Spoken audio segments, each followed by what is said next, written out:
राधे कृष्ण आप सभी को। आइए सुनते हैं पुरुषोत्तम मास महात्म्य कथा अध्याय 2। वक्रतुंड महाकाय सूर्यकोटि समप्रभ निर्विघ्नं कुरु मे देव सर्वकार्येषु सर्वदा। सूत जी बोले, राजा परीक्षित के पूछने पर भगवान शुक द्वारा कथित परम पुण्यप्रद श्रीमद् भागवत शुकदेव जी के प्रसाद से सुनकर और अनंतर राजा का मोक्ष भी देखकर अब यहाँ यज्ञ करने को उद्यत ब्राह्मणों को देखने के लिए मैं आया हूँ और यहाँ यज्ञ में दीक्षा लिए हुए ब्राह्मणों का दर्शन कर मैं कृतार्थ हुआ। ऋषि बोले, हे साधु, अन्य विषय की बातों को त्याग कर भगवान कृष्ण द्वैपायन के प्रसाद से उनके मुख से जो आपने सुना है वही अपूर्व विषय हे सूत आप हम लोगों से कहिए। हे महाभाग, संसार में जिससे परे कोई सार नहीं है, ऐसी मन को प्रसन्न करने वाली और सुधा से भी अधिकतर हितकर है, ऐसी पुण्य कथा हम लोगों को सुनाइए। सूत जी बोले, विलोम, ब्राह्मण के चरु में क्षत्रिय का चरु मिल जाने से उत्पन्न होने पर मैं धन्य हूँ। जो श्रेष्ठ पुरुष भी आप लोग मुझसे पूछ रहे हैं, भगवान व्यास के मुख से जो मैंने सुना है वह यथा ज्ञान मैं कहता हूँ। एक समय नारद मुनि नर नारायण के आश्रम में गए, जो आश्रम बहुत से तपस्वियों, सिद्धों तथा देवताओं से भी युक्त है और बैर, बहेड़ा, आंवला, बेल, आम, अमड़ा, कैथ, जामुन, कदम्बादि और भी अनेक वृक्षों से सुशोभित है। भगवान विष्णु के चरणों से निकली हुई पवित्र गंगा और अलकनंदा भी जहाँ बह रही हैं, ऐसे नर नारायण के स्थान में श्री नारद मुनि ने जाकर उन पर ब्रह्म नारायण को, जिनका मन सदा चिंतन में लगा रहता है, जिसके जितेंद्रिय काम क्रोधादि 6 शत्रुओं को जीते हुए हैं, अत्यंत प्रभा जिनके शरीर से चमक रही है, ऐसे देवताओं के भी देव तपस्वी नारायण को साष्टांग दंडवत प्रणाम कर और हाथ जोड़कर नारद उस मुनि व्यापक प्रभु की स्तुति करने लगे। नारद बोले, हे देवदेव, हे जगन्नाथ, हे कृपा सागर सतपते, आप सत्यव्रत हो, त्रिसत्य हो, सत्य आत्मा हो, सत्य संभव हो। हे सत्य योने, आपको नमस्कार है। मैं आपकी शरण में आया हूँ। आपका जो तप है वह संपूर्ण प्राणियों की शिक्षा के लिए और मर्यादा की स्थापना के लिए है। यदि आप तपस्या न करें तो जैसे कलयुग में एक के पाप करने से सारी पृथ्वी डूबती है, वैसे ही एक के पुण्य करने से सारी पृथ्वी तरती है। इसमें तनिक भी संशय नहीं है। पहले सत्ययुग आदि में जैसे एक पाप करता था तो सभी पापी हो जाते थे, ऐसी स्थिति हटाकर कलयुग में केवल कर्ता ही पापों से लिप्त होता है। यह आपके तप की स्थिति है। हे भगवान, कली में जितने प्राणी हैं सब विषयों में आसक्त हैं। स्त्री पुत्र ग्रह में लगा है चित्त जिनका, ऐसे प्राणियों का हित करने वाला जो हो और मेरा भी थोड़ा कल्याण हो, ऐसा विषय विचार कर केवल आप ही कहने के योग्य हैं। वही आपके मुख से सुनने की इच्छा से मैं ब्रह्मलोक से यहाँ आया हूँ। आप ही उपकार प्रिय विष्णु हैं, ऐसा वेदों में निश्चित है। इसलिए लोकोपकार के लिए कथा का सार इस समय आप सुनाइए, जिसके श्रवण मात्र से निर्भय मोक्ष पद को प्राप्त करते हैं। इस प्रकार नारद जी का वचन सुन भगवान ऋषि आनंद से खिलखिला उठे और भुवन को पवित्र करने वाली पुण्य कथा आरंभ की। श्री नारायण बोले, हे नारद, गोपों की स्त्रियों के मुख कमल के भ्रमर रास के ईश्वर, रसिकों के आभरण, वृंदावन बिहारी, व्रज के पति, आदि पुरुष भगवान की पुण्य कथा को कहता हूँ, जो निमेष मात्र समय में जगत को उत्पन्न करने वाले हैं। उनके कर्मों को हे वत्स इस पृथ्वी पर कौन वर्णन कर सकता है।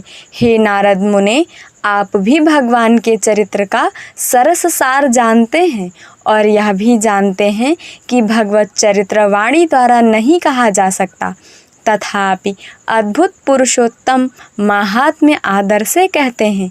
यह पुरुषोत्तम महात्म्य दरिद्रता और वैधव्य को नाश करने वाला, यश का दाता एवं सत्पुत्र और मोक्ष को देने वाला है।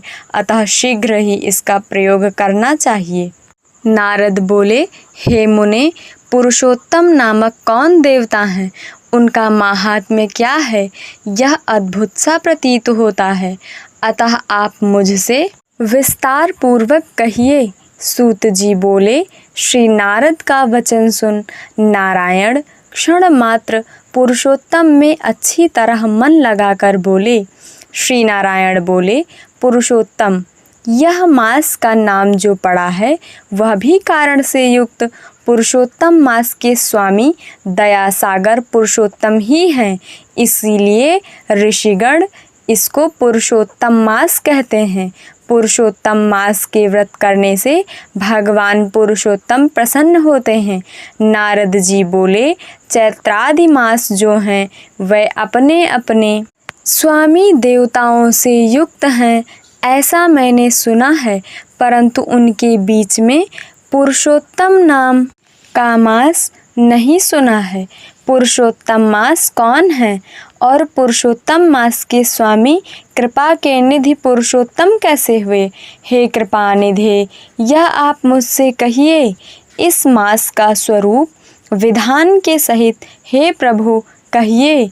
हे सत्वते, इस मास में क्या करना, कैसे स्नान करना, क्या दान करना, इस मास का जप, पूजा, उपवास आदि क्या साधन है, कहिए। इस मास के विधान से कौन देवता प्रसन्न होते हैं और क्या फल देते हैं, इसके अतिरिक्त और जो कुछ भी तथ्य हो वह हे तपोधन कहिए। साधु दीनों के ऊपर कृपा करने वाले होते हैं, वे बिना पूछे कृपा करके सदुपदेश दिया करते हैं। इस पृथ्वी पर जो मनुष्य दूसरों के भाग्य के अनुवर्ती, दरिद्रता से पीड़ित, नित्य रोगी रहने वाले, पुत्र चाहने वाले, जड़, गूंगे, ऊपर से अपने आप को बड़े धार्मिक दर्शाने वाले, विद्या विहीन, मलिन वस्त्रों को धारण करने वाले, नास्तिक, पर स्त्रीगामी, नीच, जर्जर, दास वृत्ति करने वाले, आशा जिनकी नष्ट हो गई है, संकल्प जिनके भग्न हो गए हैं, तत्व जिनके क्षीण हो गए हैं, कुरूपी, रोगी, कुष्ठी, टेढ़े मेढ़े अंग वाले, अंधे, इष्ट वियोग, मित्र वियोग, स्त्री वियोग, आप्त पुरुष वियोग, माता पिता विहीन, शोक दुख आदि से सूख गए हैं, अंग जिनके अपनी इष्ट वस्तु से रहित उत्पन्न हुआ करते हैं, किस अनुष्ठान के करने और सुनने से पुनः उत्पन्न ना हो, हे प्रभु ऐसा प्रयोग हमको सुनाइए।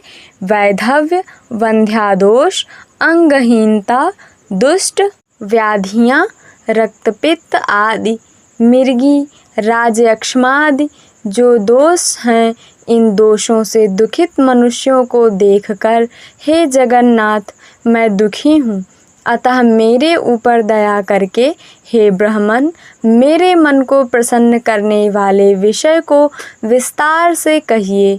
हे प्रभु आप सर्वज्ञ हैं, समस्त तत्वों के आयतन हैं।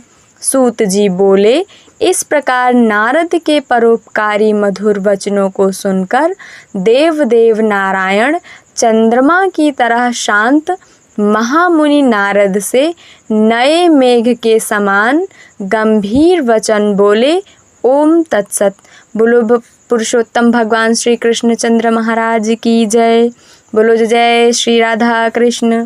बोलो जय श्री लक्ष्मी नारायण। श्याम रामचंद्र की जय। उमापति महादेव की जय। बोलो बजरंग बली की जय, बोलो भाई सब संतन की जय, बोलो भाई सब भक्तन की जय। ओम नमः पार्वती पतये, हर हर महादेव। जय जय श्री राधे, जय जय श्री राधे। आज का अध्याय पूर्ण हुआ। अगला अध्याय हम अगली वीडियो में सुनेंगे। यह मास जप तप दान कथा सुनने का सबसे उत्तम मास है, भक्ति का सबसे सुंदर जो है समय है। तो आप इसमें जप तप दान करते रहें। आप द्वादशाक्षरी मंत्र का ओम नमो भगवते वासुदेवाय मंत्र का जप करते रहें। यदि आप प्रारंभ किए हैं तो बहुत अच्छी बात है, जो प्रारंभ नहीं किए हैं वो अभी भी प्रारंभ कर सकते हैं। और वह तुलसी की माला रखें। यदि तुलसी की माला नहीं है उनके पास तो आप मार्केट जा कर के ख़रीद लें। यदि आपके पास मार्केट जाने का टाइम नहीं है तो आप हमारी वीडियो के डिस्क्रिप्शन में नीचे जो लिंक दी गई हैं वहाँ से आप तुलसी की माला ख़रीद सकते हैं और फिर अपना जप प्रारंभ कर सकते हैं। यह मैं उन लोगों को कह रही हूँ जो लोग पहले जप करते थे, यानी कि इस मंथ से पहले भी जप करते थे, उनके लिए मैं बता रही हूँ। और जो नए तरीके से संकल्प करके जप या दान या पूजन करना है वो आप इस मंथ में नहीं कर सकते हैं। आप इसमें बिना संकल्प के कर सकते हैं पूजा दान जप। तो जो जिनको नए तरीके से, जिन्होंने कभी द्वादशाक्षरी मंत्र या अन्य मंत्रों का जप किया ही नहीं है या इस मंथ से पहले जप कर ही नहीं रहे थे, उनके लिए नहीं है। कहने का मतलब है कि इसमें कुछ नया प्रारंभ नहीं कर सकते हैं। तो आप आराम से कथा भी सुने। और इसका मतलब ये नहीं है कि आप तुलसी की माला भी नहीं खरीद सकते हैं, वो आप खरीद सकते हैं। आप चाहें तो ऑनलाइन ले लें, आप अपने आसपास के मार्केट से भी ले सकते हैं। नहीं मिल रहा है, नहीं जाना चाह रहे हैं, हीट वेव चल रहा है, तो इस वजह से आप ऑनलाइन खरीद सकते हैं। तो आप हमारे डिस्क्रिप्शन में लिंक दिया रहेगा, वहाँ से ज़रूर खरीदें और बाद में आप जब प्रारंभ करिएगा, क्योंकि भगवान हर चीज़ को देखते हैं, हर चीज़ को सुनते हैं, हर चीज़ को समझते हैं। बस आपका मन निर्मल होना चाहिए। तो आज के लिए इतना ही। अब मिलते हैं अगली वीडियो में। तब तक के लिए बहुत बहुत धन्यवाद। राधे कृष्ण आप सभी को।